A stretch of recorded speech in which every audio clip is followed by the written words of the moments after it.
Muito bem, esse momento de nos prepararmos para a transmissão nessa noite da mensagem, pregação da palavra, eu quero, na oportunidade agora, dizer bem-vindo para a família que chegou ainda há pouco, mãe e filhos, é isso?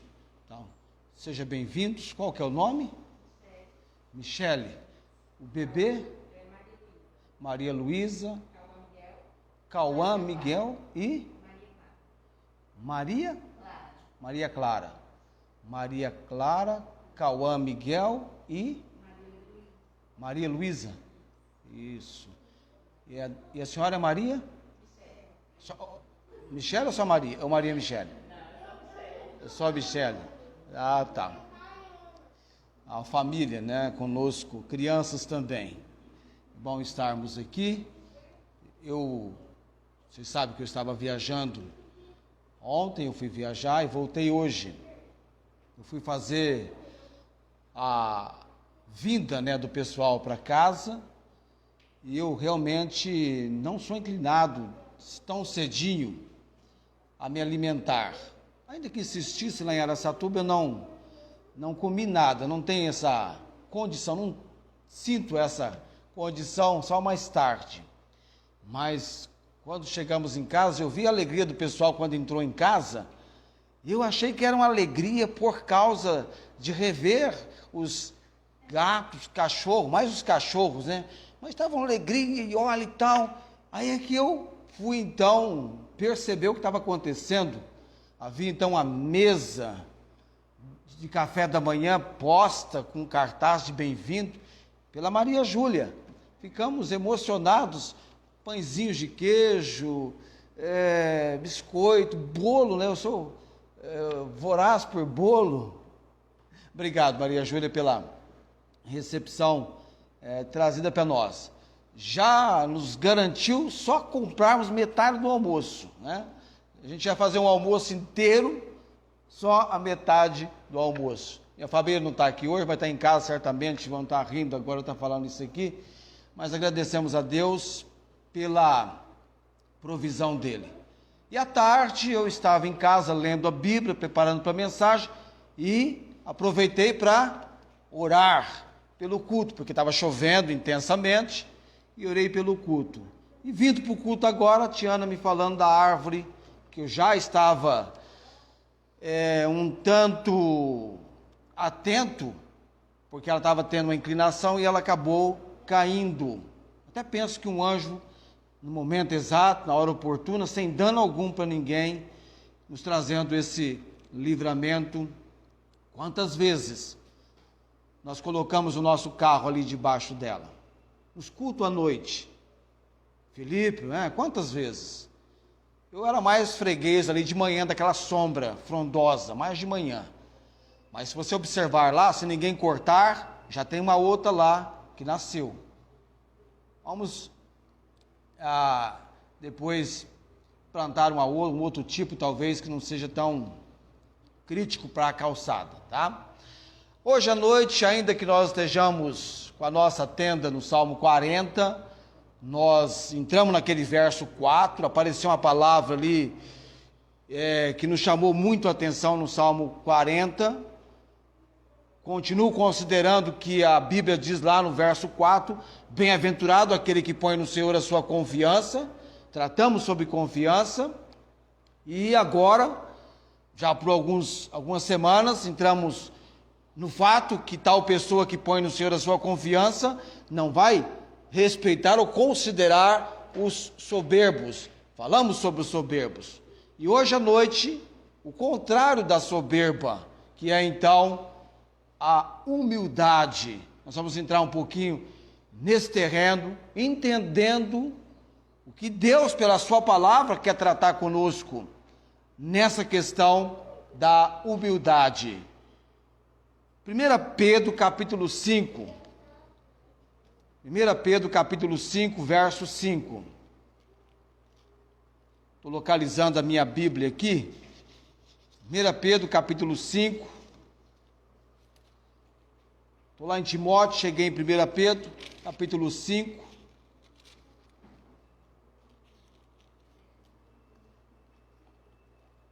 os amados que nos acompanham pela transmissão, que a cada domingo nós estamos realizando aqui. Bem-vindos a todos. Alguns cobram de mim, mas pode mandar o seu oi, o seu amém, o seu boa noite, eu vou responder. Estou me inteirando melhor e vou contatar você sim, viu? Vou responder. Alguém cobrou, você não responde? Não, eu vou responder agora. Vou mandar minhas respostas para o pessoal que tem nos acompanhado na transmissão. 1 Pedro 5,5.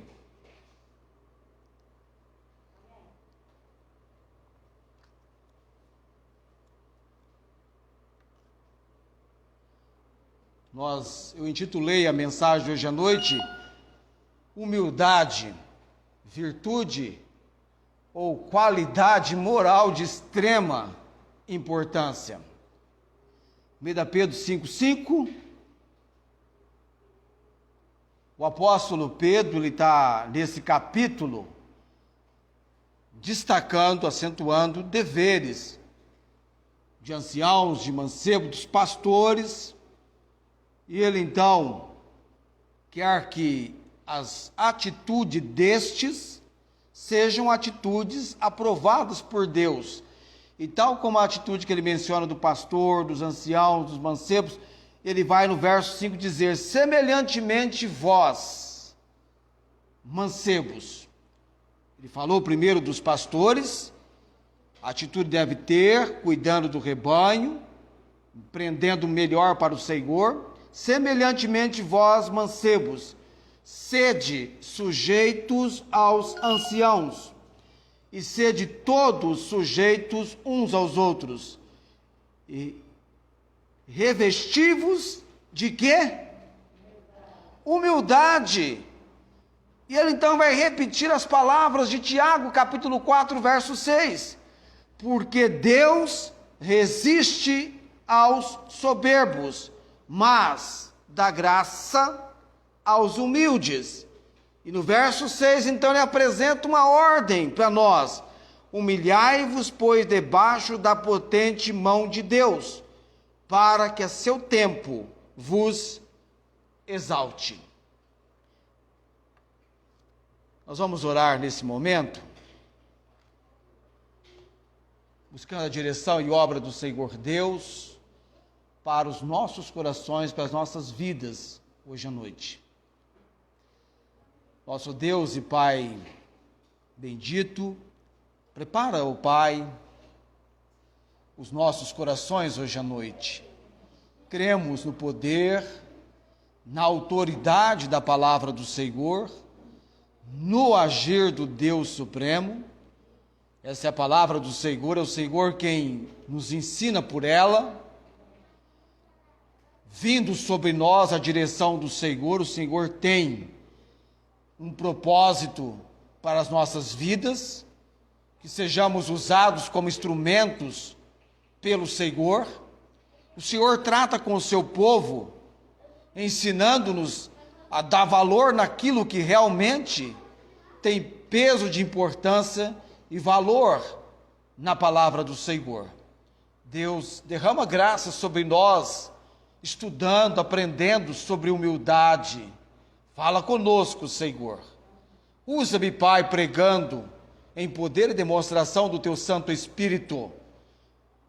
Seja conosco, ó Deus, o Teu Santo Espírito, quanto também com aqueles que nos acompanham na transmissão hoje à noite. E aqueles que, porventura, depois da transmissão, também terão a oportunidade de receber a palavra registrada. Nós oramos no nome de Jesus. Amém.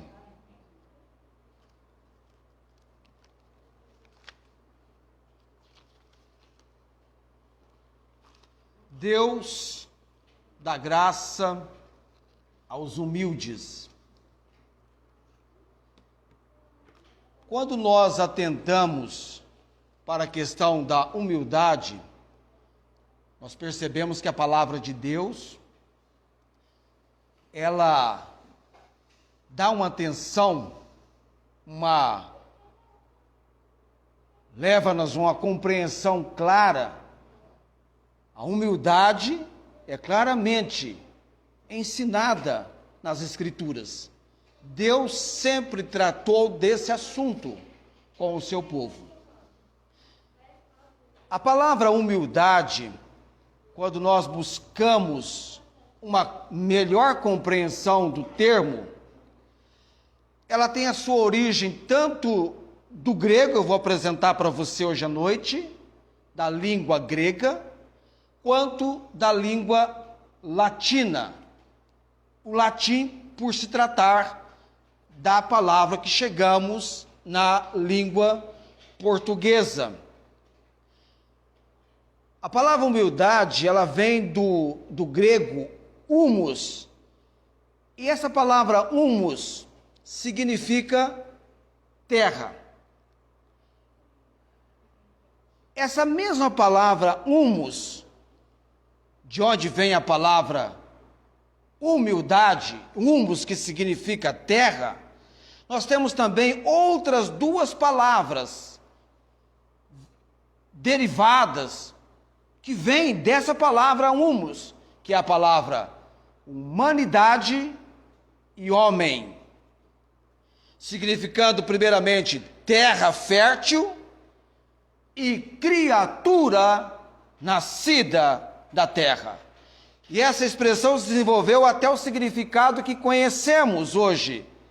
Humildade, obviamente, tem a mesma origem da palavra humus, e vem do grego humilis, que significava literalmente aquele ou aquilo que fica no chão.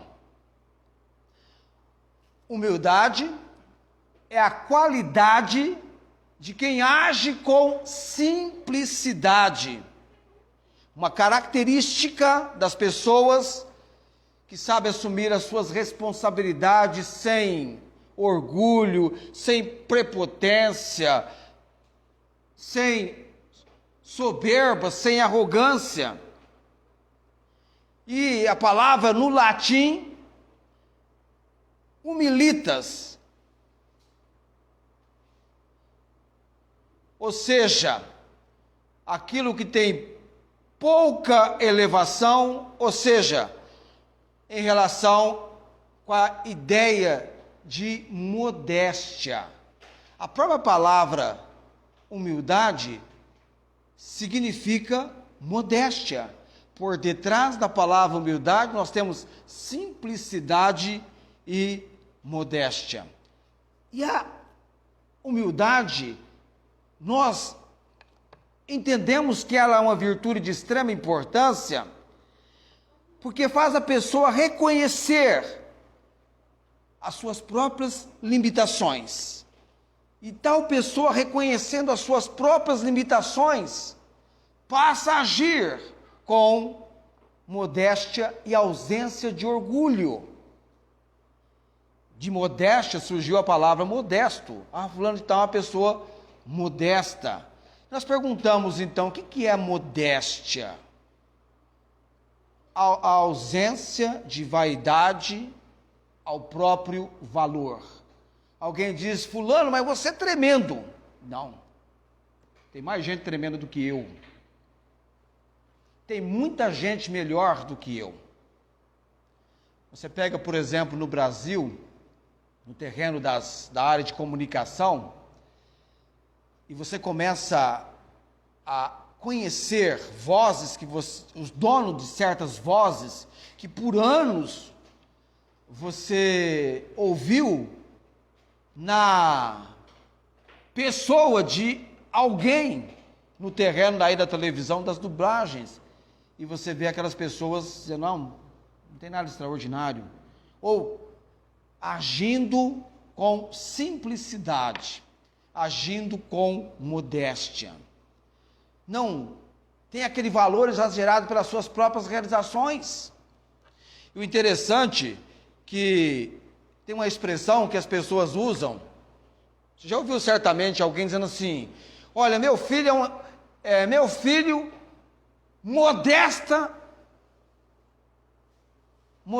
à parte, é um excelente aluno. Por que a pessoa diz assim, usando essa expressão modéstia à parte, porque ela então não quer ser interpretada como uma pessoa pretensiosa, expondo o seu orgulho, a sua soberba.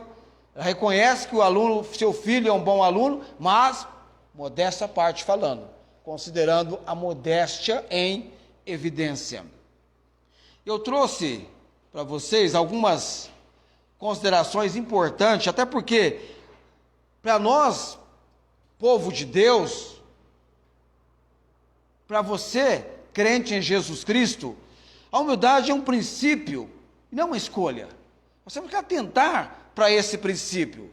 Deve fazer parte das características do nosso ser. A Bíblia vai trabalhar isso conosco de uma maneira muito real. O apóstolo Pedro diz aqui: semelhante vós, mancebo, sede sujeitos aos anciãos, e sede todos sujeitos uns aos outros, e revesti-vos de humildade.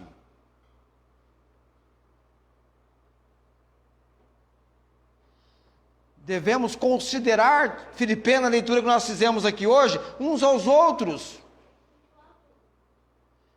superiores, considerar uns aos outros superiores a si mesmo, agindo com humildade.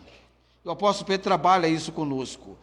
E eu quero hoje à noite, antes de eu mencionar algumas frases para você, eu quero hoje à noite, nas páginas da Palavra de Deus, no Novo Testamento, olharmos para uma pessoa, entre tantas pessoas que verdadeiramente tiveram suas vidas caracterizadas, marcadas, destacadas pela humildade. Tem uma que eu separei para a gente meditar sobre ela. Ela teve a sua história citada na Bíblia. Trata-se de Ana. Ana foi uma mulher que verdadeiramente ela se humilhou perante Deus e orou pedindo pela misericórdia e por um milagre de Deus. Ela queria ter um filho para dedicar esse filho ao Senhor. Deus ouviu a sua oração e tornou Ana a mãe de Samuel. Samuel, o nome desse jovem, desse menino, dessa criança, eu já estou colocando lá jovem, né? Desse filho, melhor expressão para ser mencionada. O nome dele, Samuel, significa pedido ao Senhor. Ela era uma mulher estéril, que não podia ter filhos. E lá em Israel, naquela época, época dos juízes, finalzinho da época dos juízes, ia começar depois a época dos reis, quando um homem casava com uma mulher estéril, a lei concedia a ele a possibilidade de ter uma outra esposa. E nós vamos agora então para 1 Samuel, capítulo 1, contemplarmos alguns versos da palavra nesse texto.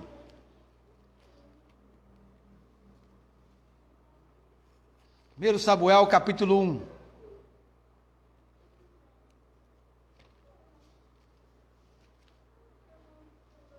Samuel, capítulo 1. Quem já achou, fala amém. Tem vários aí. O esposo de Ana, chamado Eucana, ele tinha o nome da mulher, o nome dele é Eucana. Ele tinha uma outra mulher chamada Penina, e essa Penina tinha vários filhos, e ela gostava de irritar, provocar Ana, e Ana chorava, não comia. E aqui no capítulo 1,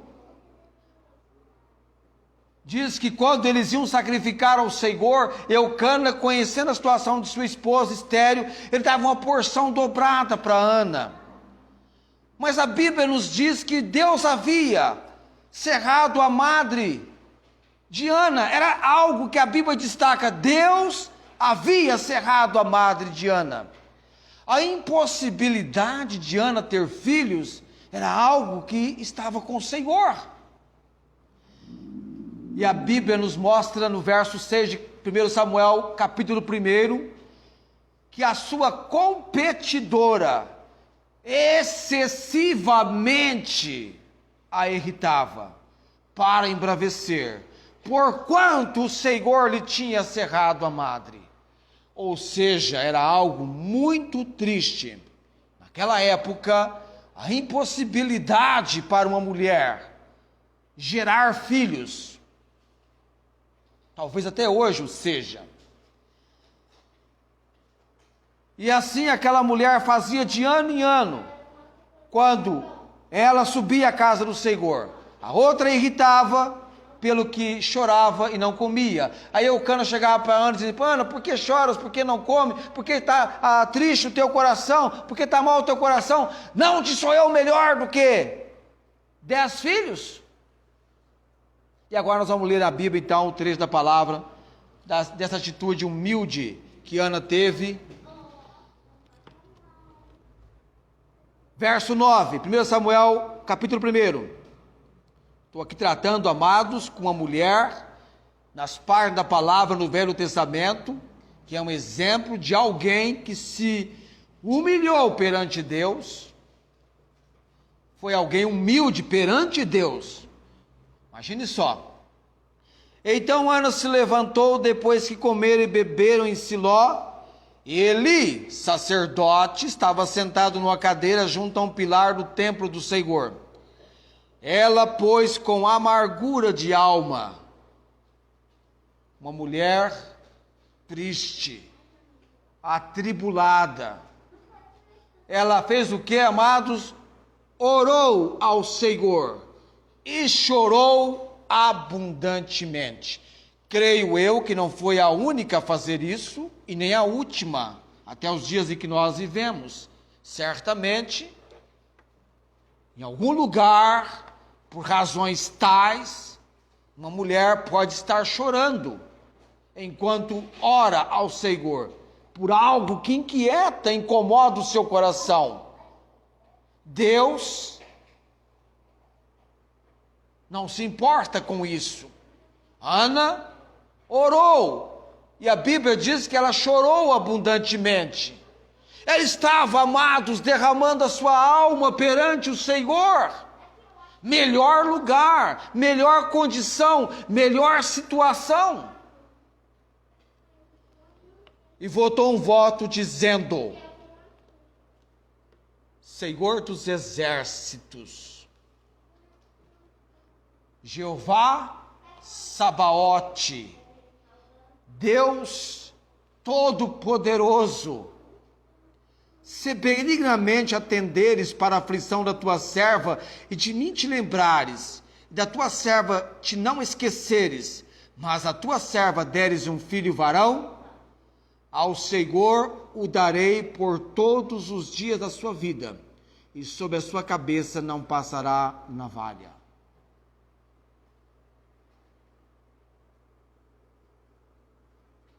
Se a bondade de Deus a alcançasse, e Deus suprisse o que tanto ela desejava, ela assume um comprometimento com o Senhor. Ela assume um compromisso. Ela pede apenas um filho. Ela só queria um filho. Ela só pede um. E sucedeu que, perseverando ela em orar perante o Senhor, Eli fez atenção à sua boca, porquanto Ana no seu coração falava, só se moviam seus beiços, porém não se ouvia a sua voz. Oração silenciosa, com o coração, com a alma, com os pensamentos. E o que aconteceu com Eli? Qual a impressão que Eli teve de Ana? Que Ana estava embriagada. Eli teve essa impressão, Deus não, amados. Deus nos conhece profundamente. As aparências enganam os homens, não a Deus. E disse-lhe Eli: até quando estarás tu embriagada? Aparta de ti o teu vinho. Pensou que ela tinha bebido vinho, estava bêbada? Não, não, não. Ela diz o que para ele? Porém, Ana respondeu e disse: não, Senhor meu, eu sou uma mulher atribulada de espírito. Ela não falou: não, Senhor, tudo bem, eu estou bem, o que é isso? Ela foi aqui mais uma vez humilde, humilde perante o Senhor, humilde na fala que ela tem com o sacerdote Eli. Eu sou uma mulher atribulada de espírito, nem vinho nem bebida forte tenho bebido, porém tenho derramado a minha alma perante o Senhor. Não tenhas, pois, a tua serva por filha de Belial. Essa expressão filha de Belial, filho da impiedade, da perversidade, é uma expressão muito usada. Belial aqui não é um nome, é um substantivo, para indicar filho da perversidade, da impiedade. Porque da multidão dos meus cuidados, do meu desgosto, tenho falado até agora. Então respondeu Eli e disse: vai em paz, e o Deus de Israel te conceda a tua petição que lhe pediste. Eu admiro as palavras de Eli para ela agora. Eu admiro a atitude de Eli aqui. Ele entendeu o que estava acontecendo. Ele teve uma compreensão nas palavras daquela mulher. Vai em paz, e o Deus de Israel conceda a petição do teu coração. Ela fez um pedido ao Senhor, e ele abençoou a mulher. Eli, o sacerdote, está abençoando. Algo que inquietava, incomodava, e ela tem uma palavra de bênção. Qual a atitude de Ana perante o Senhor? Humilde. Humilde perante o sacerdote Eli. E disse ela: acha a tua serva graça em teus olhos. Assim a mulher se foi seu caminho e comeu, e o seu semblante já não era triste. Ela estava recebendo um refrigério, um auxílio, algo já ali no seu coração, algo de Deus no seu coração. E a Bíblia diz lá no verso 19: e levantaram de madrugada, e adoraram perante o Senhor, e voltaram, e vieram à sua casa a Ramá. E Eucana conheceu Ana, sua mulher, e a Bíblia diz: e o Senhor se lembrou dela. Amados, a Bíblia diz que Deus dá graça aos humildes. Eu acho interessante,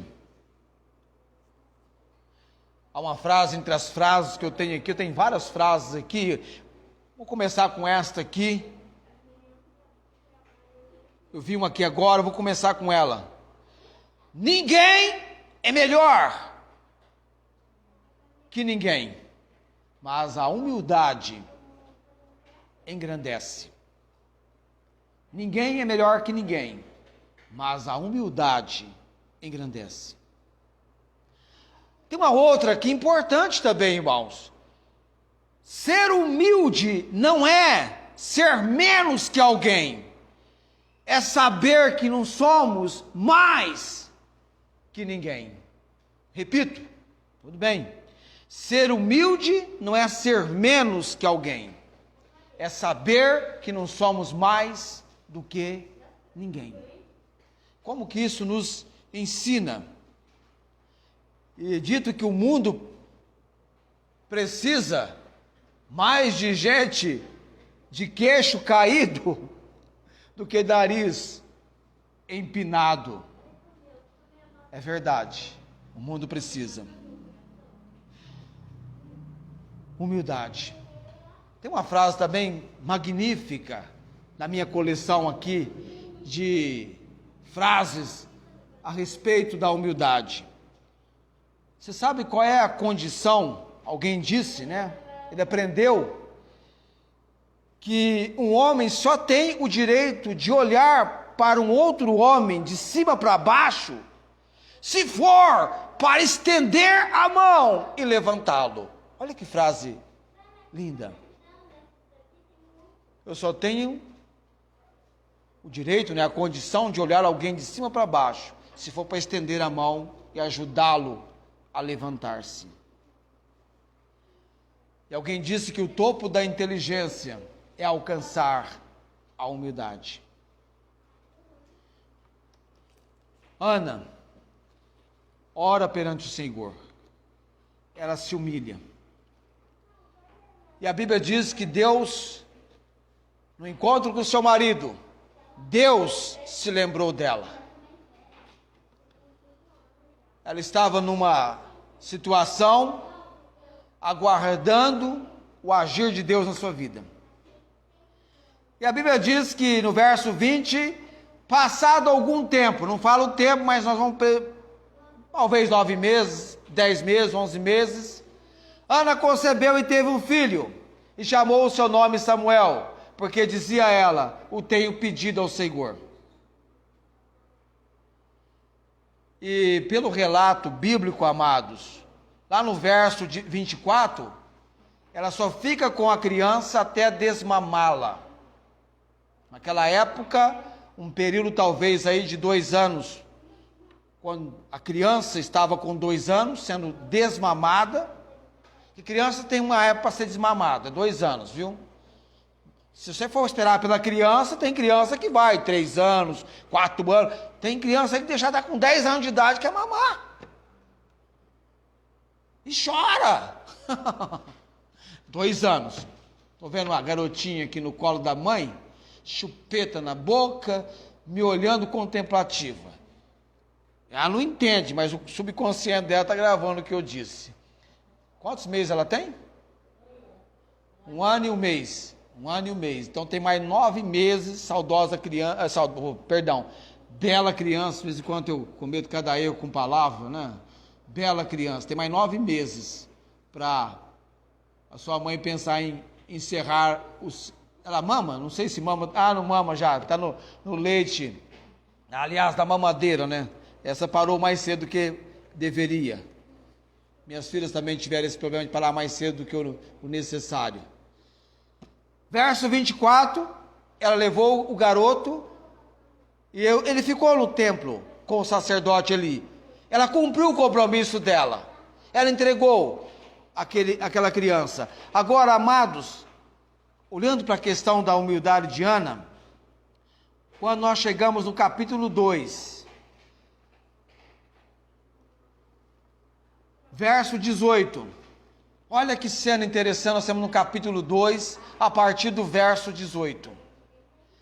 Ana levou o seu filho, cumpriu a palavra, verdadeiramente ela levou ele lá para o templo, mas ela tinha uma presteza, um cuidado, uma amabilidade, um amor de mãe.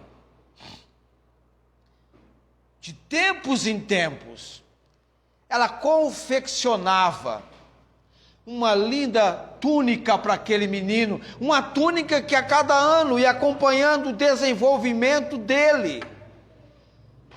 Ela amava o seu filho, mas acima do amor ao seu filho, havia o compromisso com Deus, e ali estava o seu filho no templo, e a Bíblia diz no verso 18, Samuel ministrava perante o Senhor, sendo ainda mancebo, agora está um jovem, vestido com éfode de linho.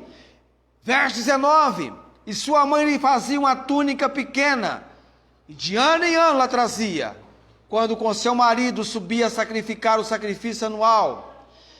Veja novamente ele entrando em cena, vendo aquela mulher que havia alcançado, devido à sua atitude humilde perante Deus, ela havia alcançado a graça de Deus de ter um filho.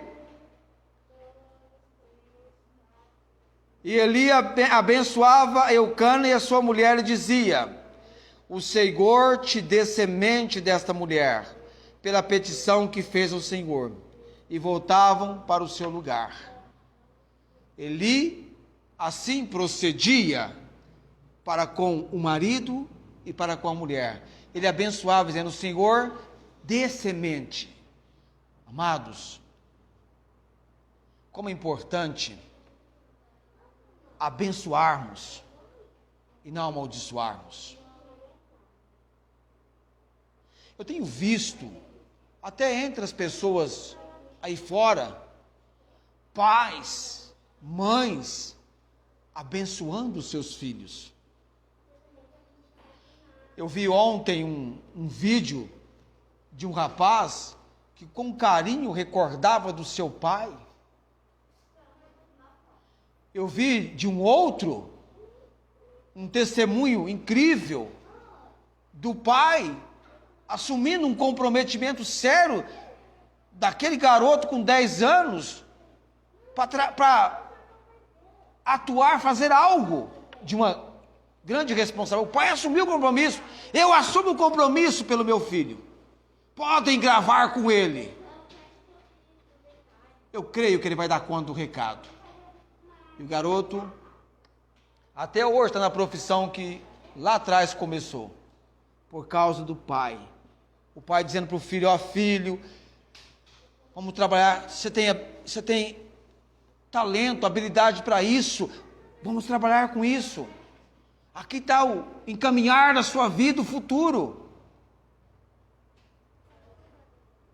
Cada pessoa, Deus tem dado talentos, habilidades que vêm de Deus.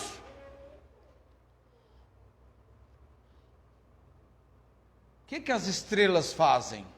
Elas brilham. Nome dos filhos. Um tempo antes da minha filha nascer, eu já tinha separado o nome. Estrela que brilha. A segunda também o mesmo nome, aliás, o mesmo significado com nome diferente, para brilharem.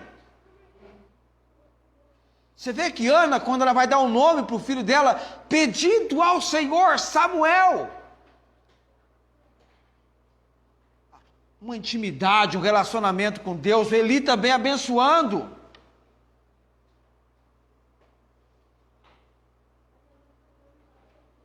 Alguém chegou a uma certa ocasião para um garoto e disse assim: este menino vai pregar a palavra para multidões.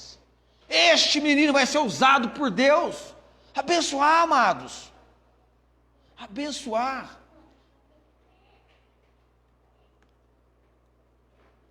O Senhor te dê semente dessa mulher, ele dizia, pela petição que fez o Senhor. E voltaram para o seu lugar. E a Bíblia diz: visitou, pois, o Senhor a Ana e concebeu, e teve 3 filhos, 2 filhas. Deus resiste aos soberbos, dá graça aos humildes.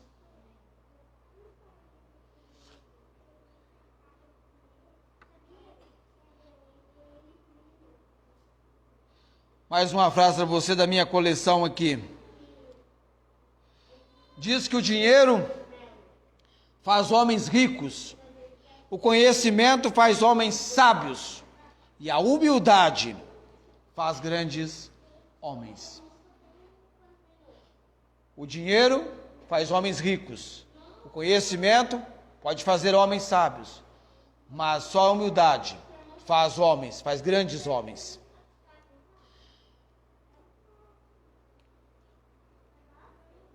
E no Novo Testamento nós temos o próprio Senhor Jesus, nessa questão da humildade. O próprio Senhor Jesus, ele ocupa-se em advertir o povo acerca da necessidade de um espírito humilde. Por exemplo, quando você lê o texto de Mateus capítulo 11, o verso 28, verso 29 e 30. Quando Jesus faz um tremendo convite para que pessoas venham a Ele. Há um destaque interessante naquele convite de Jesus: vinde a mim, todos que estáis cansados e oprimidos, e eu vos aliviarei. Tomai sobre vós o meu jugo. Depois que você vem, toma o jugo, ele fala: e aprendei de mim, que sou o quê? Manso e humilde de coração, e encontrareis descanso para as vossas almas.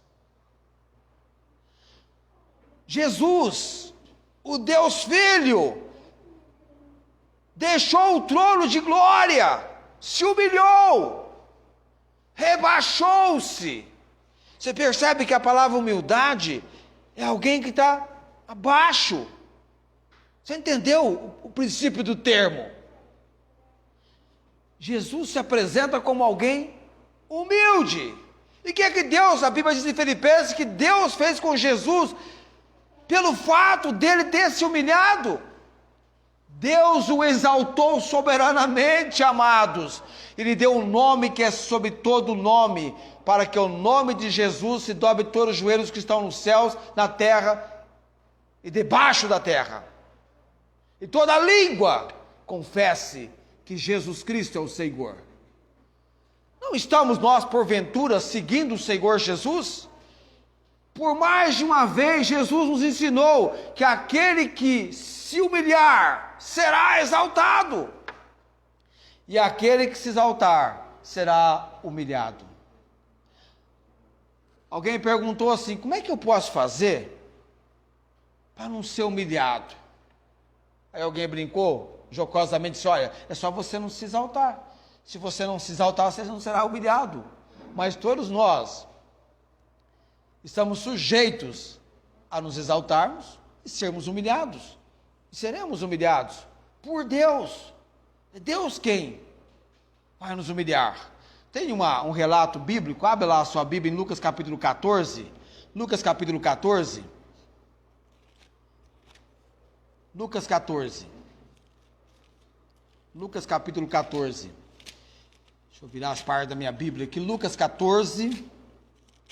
Eu não marquei, não deixei marcado, agora tem que ir devagarzinho, página por página.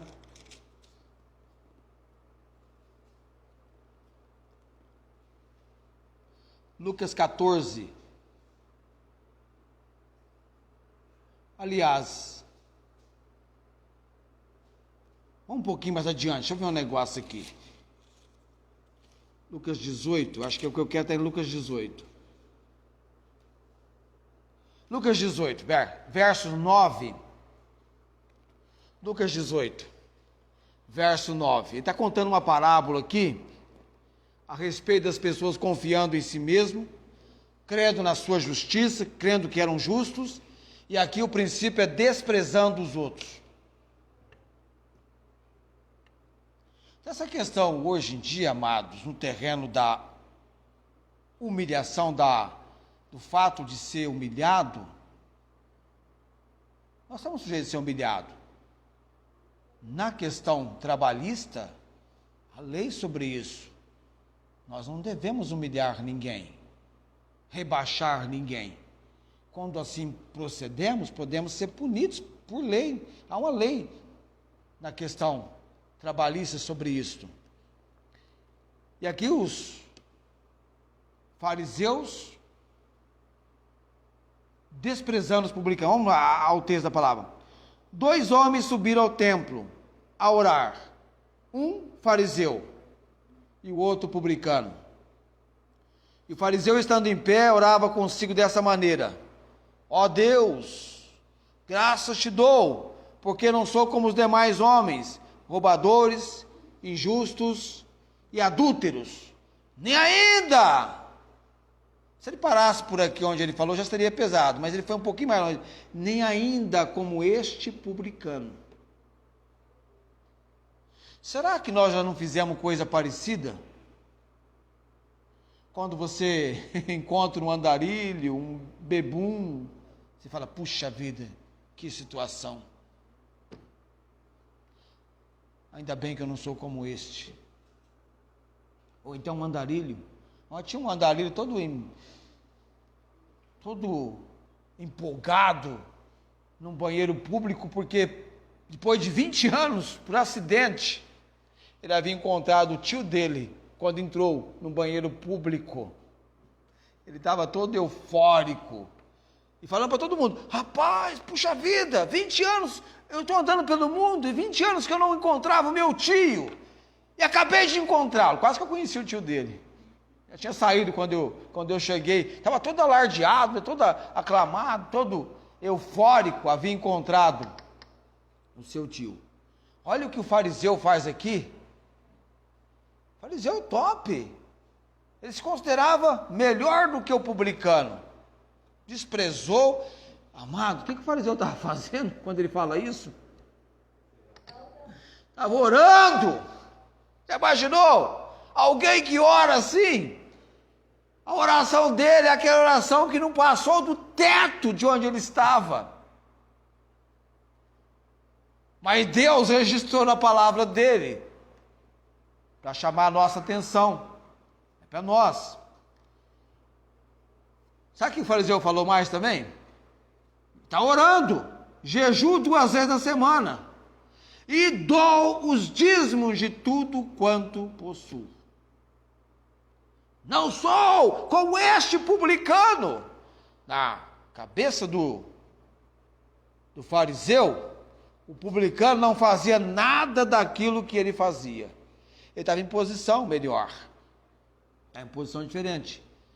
O verso 3 do nosso texto diz então: o publicano, porém, estando em pé, de longe, e olha que não havia naquela época distanciamento social, mas já estava longe, se considerando indigno, nem ainda queria levantar os olhos ao céu, mas batia no peito, dizendo: ó Deus, tem misericórdia de mim, pecador. Depois dessa oração do fariseu, ele se sentiu mais pecador ainda. Ele falou: Senhor, tem nada que eu possa dizer em meu favor. Já fui estraçalhado. Já fui terrivelmente rebaixado. Tem misericórdia de mim, pecador. Misericórdia, amados, é Deus não atribuir a você aquilo que você merece. Olha o que ele diz: por favor, Deus, não me trate de acordo com aquilo que eu mereço.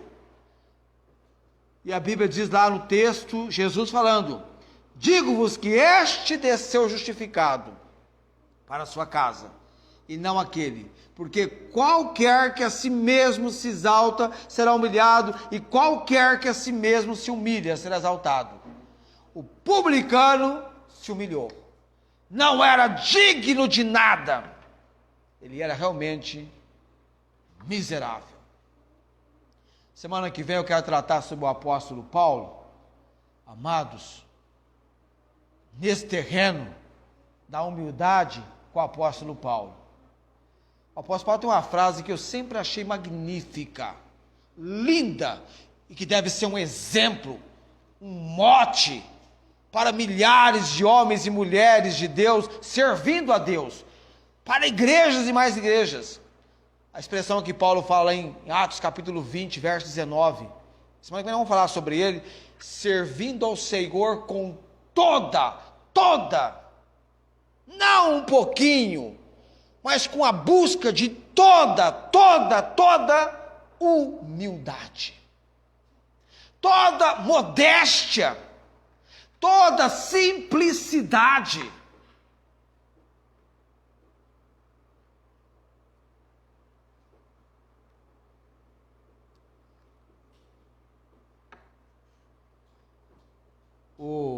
Um indivíduo ligou para a agência de viagens. Ele ia viajar, e ele então, a moça atendeu, está conversando com ele, tal, passagem, todos os trâmites necessários, e no final ela falou assim, agradeceu ele, falou: o senhor tem um tempinho, eu gostaria de apresentar algo para o senhor, gostaria de falar algo com o senhor, pode ser? E ele então achou que ela iria então vender algo para ele, ou apresentar algo de promoção, enfim, tal, que ela iria apresentar algo assim, vendendo para ele. Ela disse: olha, eu estava conversando com o senhor, e o meu amigo aqui do lado, ele ouviu a nossa conversa, ouviu o senhor falando comigo, e ele gosta muito do senhor, principalmente da sua voz, e ele eu gostaria então que o senhor mandasse um abraço para ele, ou coisa assim. Ele está emocionado, tal. Márcio Seixas. Assista uma entrevista com esse homem. Esse homem disse o seguinte, que na hora a voz dele embargou. Ele ficou emocionado. Ele estava conversando normal com aquela mulher. Como ele foi reconhecido, como as pessoas reconheciam. A voz dele era algo que estava muito vívida, muito real. Mas uma pessoa que procura, pelo menos passa isso. Humildade. E aí as pessoas perguntam, mas então, pessoas já brincaram com você, fizeram agir com as pessoas. Não é porque você está numa posição, num trabalho importante, que você é o bambambam e vai desprezar as pessoas. Ele atendeu aquela solicitação daquela moça com apreço. E quando nós estudamos humildade, quando nós atentamos para isto, mexe conosco. Principalmente a questão da modéstia e a questão da simplicidade. É você convidar para sua casa uma pessoa que Deus lhe concedeu a graça, ela não é melhor do que você, ela é apenas diferente. A casa dela não é modesta como a sua, mas ela na sua casa se sente à vontade. E se a xícara for de plástico e não for de porcelana, não tem problemas. Ela vai tomar chá, ela vai tomar café, ela vai estar à vontade. Tem gente que já entra no ambiente rejeitando.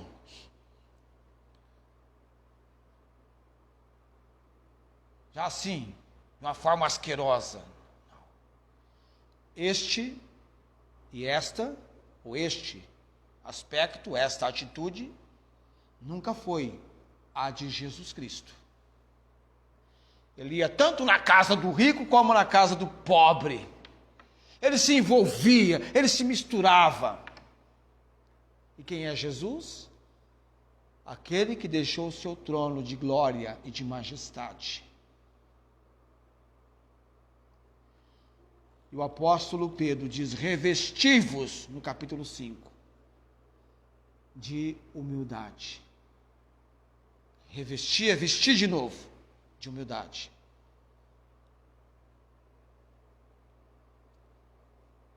Se o seu saber sobressai, ajude, colabore, participe com quem precisa. Tem gente, parece que tem uma extrema habilidade para algo, é fantástico, é magnífico, mas não é para humilhar ninguém.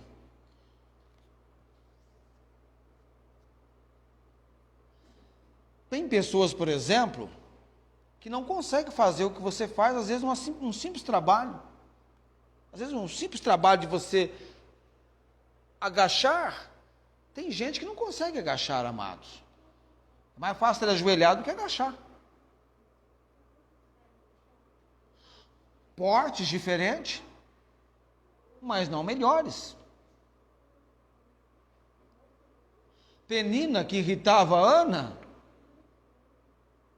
viu aquela mulher que chorava e que ela irritava, ser mãe de 6 filhos. Quantos ela pediu ao Senhor? 1. Quantos Deus deu? Mais 5, 6. O nosso Deus, Ele conhece as nossas necessidades. E nós temos necessidade dessa virtude de extrema importância, que é a humildade. Ser humilde para admitir os nossos erros, inteligentes para aprendermos com eles e maduro para corrigi-los. Deus trata conosco. Deus quer nos ensinar. Semana que vem eu quero, com mais condição do que hoje, que eu só vou ter o apóstolo Paulo em mira, porque o apóstolo Paulo, meu amado, ele na vida cristã, na obra do Senhor, não era alguém que fazia a obra porque era muito bem pago. Não. Ele fazia a obra porque ele foi chamado por Deus. Lá no ventre da sua mãe, ele dizia: aprove Deus que me separou e chamou, pela sua graça. Não era o fato de receber um bom salário que fazia dele um excelente apóstolo do Senhor. E ele serviu o Senhor e aprendeu a contentar com o que tinha. Já aprendi a contentar com o que tenho. Ele sabia lidar com a fartura, com a escassez. A vida dele era uma dependência constante do Senhor, em tudo, na capacidade dele. Ainda no século em que nós estamos, quase na consumação dos séculos, como nós precisamos aprender sobre humildade. Leia sobre o apóstolo Paulo. Deus tinha algo específico para ele próprio, para que impedisse que ele, em algum momento da sua vida, se entregasse à exaltação. Sabe por quê? Porque Deus revelou da palavra dele a Paulo o maior mistério desvendado nas páginas do Novo Testamento no tocante à época chamada época da igreja. Essa época que nós estamos, na graça, na dispensação da graça.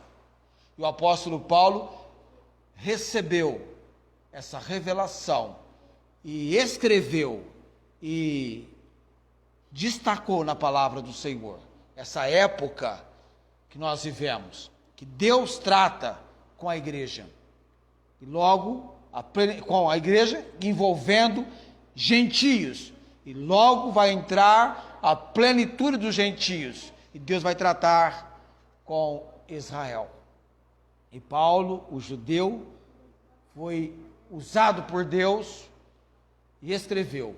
Ele chamou: pela excelência das revelações, foi-me dado um espinho na cara. Eu vou falar mais sobre isso, sobre ele, destacando pontos do testemunho dele e essa questão da humildade. Tanto para nós, quanto para Paulo, para Ana, nós precisamos da graça do Senhor. Nós temos uma tendência a valorizarmos por demais os nossos atos, ações. Eu tenho essa tendência, você certamente tem essa tendência também. Eu não me esqueço quando eu ia no clube nadar, eu não me esqueço daquele rapaz com problemas mentais, ele se jogava na água, cada mergulho ele levantava: ei, eu, hein? Era fantástico ele fazer aquilo. Não há de você duvidar que passou algum tempo, nós também pulávamos na água e gritávamos: ei, eu, hein? Ele achava o máximo aquilo que ele fazia. E a pessoa diz: olha, puxa vida, olha como eu sou.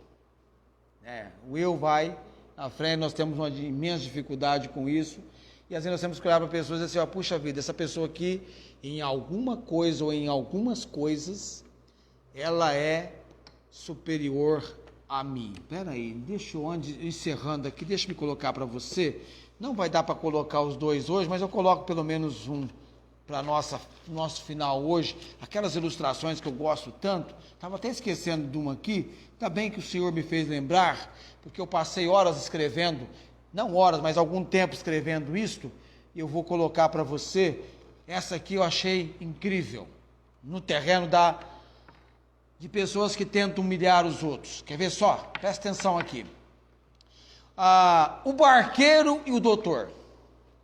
Conta-se a história de um barqueiro que ganhava vida fazendo a travessia de viajantes num rio muito agitado. Era o trabalho dele, ele ganhava vida fazendo a travessia nesse rio muito agitado de viajantes. Ele gostava do trabalho que fazia e procurava fazer sempre com segurança e rapidez. Transportar viajantes nesse rio muito agitado. Certo dia apareceu um sujeito todo emproado. Eu vivo colecionando palavras por aí, né? Talvez quem escreveu o texto seja do norte. Emproado significa aquele sujeito soberbo, aquele sujeito orgulhoso, cheio de pose.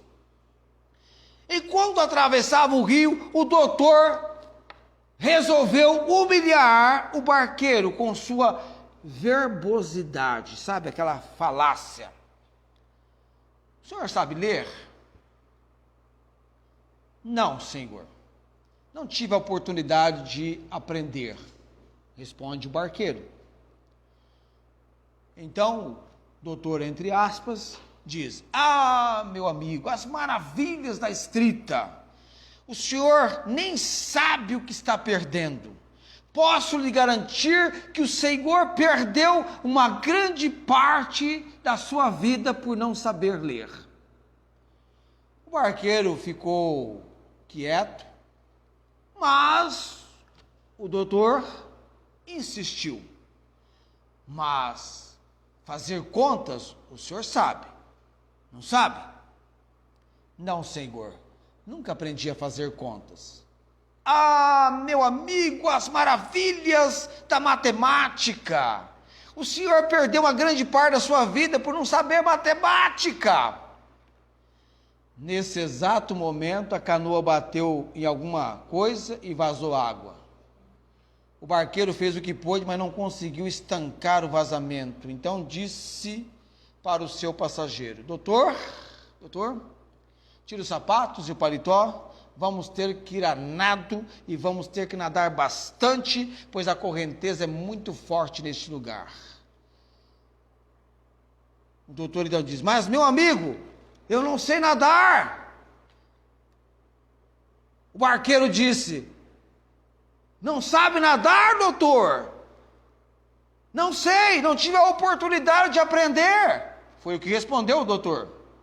Ih, doutor, então o senhor perdeu a sua vida toda. Vai morrer. Vai humilhar os outros, saiu humilhado. Vai humilhar os outros, saiu humilhado. Tem uma outra do garotinho, eu conto a semana que vem para você, tá? A do garotinho. Talvez você da transmissão vai querer ouvir a do garotinho. A do garotinho também é interessante. A do garotinho que eu tenho aqui.